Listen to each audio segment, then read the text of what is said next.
My point to you is the pills are not helping you. The pills weaken your digestive system. If you need to use them, you have to use them very carefully, very sparingly in one specific circumstance, and they can really be helpful. But by and large, the acid blocking pill industry is good for the people who make acid blocking pills. It is not good for the patient population struggling with chronic digestive illness. Hello friends, Christian Nix here. In a short video, I want to play for you a clip. My wife posted a clip playing around with TikTok. It's a quick clip where I'm saying, isn't it interesting that doctors began prescribing the idea of blocking stomach acid became a really smart thing to do when drug companies could profit off of it. And a doctor responds, I assume he's a physician, politely, right? Which is rare on social media. Here's the clip. Stomach just began producing too much acid, and oh, conveniently we have a pill to...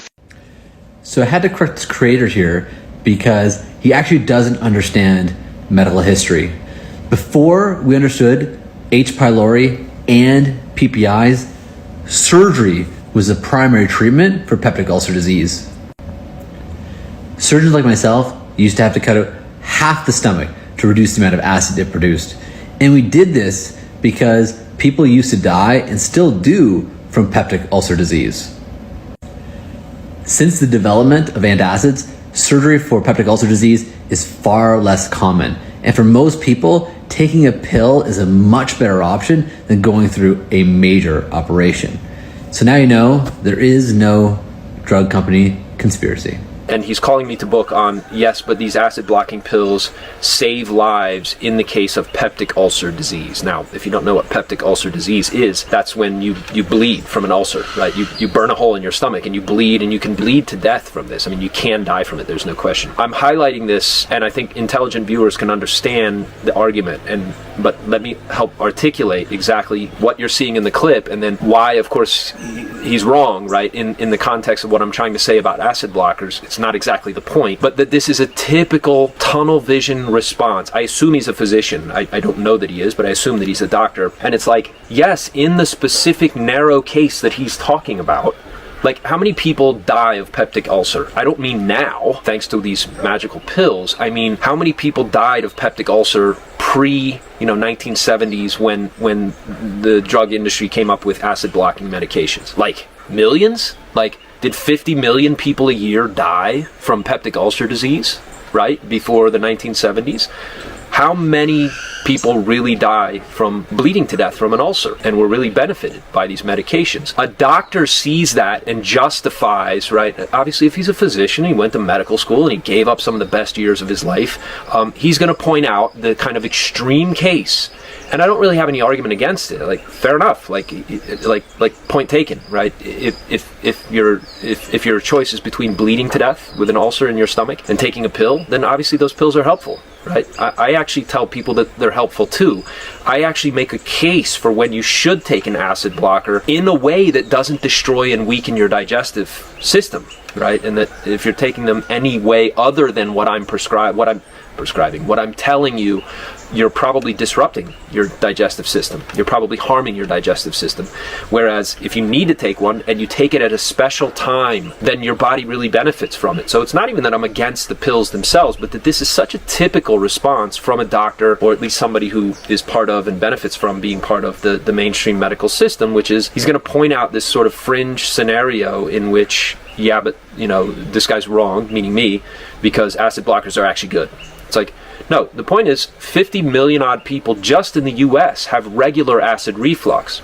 Now, if acid blocking pills were helpful, we would think the numbers would be less than 1/6 of the entire population that's suffering on a regular basis from acid and bile coming back up. I mean, if these pills were good, wouldn't those numbers be a little bit less? Versus, the argument that, well, we need them and everybody should be taking them because if you didn't, 50 million people would die of peptic ulcer disease and bleed to death. It's like, no, that's not true. Right? And he knows it's not true. But my point, and to clarify, the reason acid blockers are harmful is because they damage your digestive potency. If you're having trouble digesting, you want your digestive potency to be stronger, not weaker. If you know how to use these pills, they're incredibly effective at helping you recover. but you have to know the 90% of the other healing tips that I give you inside the Pivot Protocol. If you need to take an acid blocker while you're getting your body back together, I'll teach you how to do that. I put it together. It's a whole special report. It's a whole special section on the right way to get off your acid blocking medications. You can find that in phase 1, right? You can put that to work for you today, right? And feel better by tomorrow. Knowing how to heal your digestive system, what we're interested in is what works. There is a time to take an acid blocker. It's very useful, but it's not useful in the way that, you know, some doctor is going to run to the defense of these. People watching this, I mean, you may have had a peptic ulcer. You may be headed toward peptic ulcer. You know, there's argument about H. pylori and the effects of, right? The big belief that H. pylori was responsible for all peptic ulcers eventually was debunked too. So even just bringing in the argument about H. pylori, it's like, yeah, but that turned out not to be accurate too, right? And a guy, I think, was given a Nobel Prize for figuring that out. And then, you know, several years down the road, as science is supposed to do, they discovered, well, it's not exactly, right? It's not exactly the one-for-one correspondence that everybody with peptic ulcer disease has H. pylori. And it's not the case that H. pylori is always bad for you. I even explain why this is so inside the phase 1 members area. So why am I shooting this? Well, look, I'm not at odds with modern medicine. The clip that I showed you was from TikTok. It's like 15 seconds long, right? And so his response is probably apropos to what he saw. If he understood my entire position on how I help people just like you, right, recover from digestive illness, would he say the same things? Who knows, right? But doctors tend to defend what doctors do.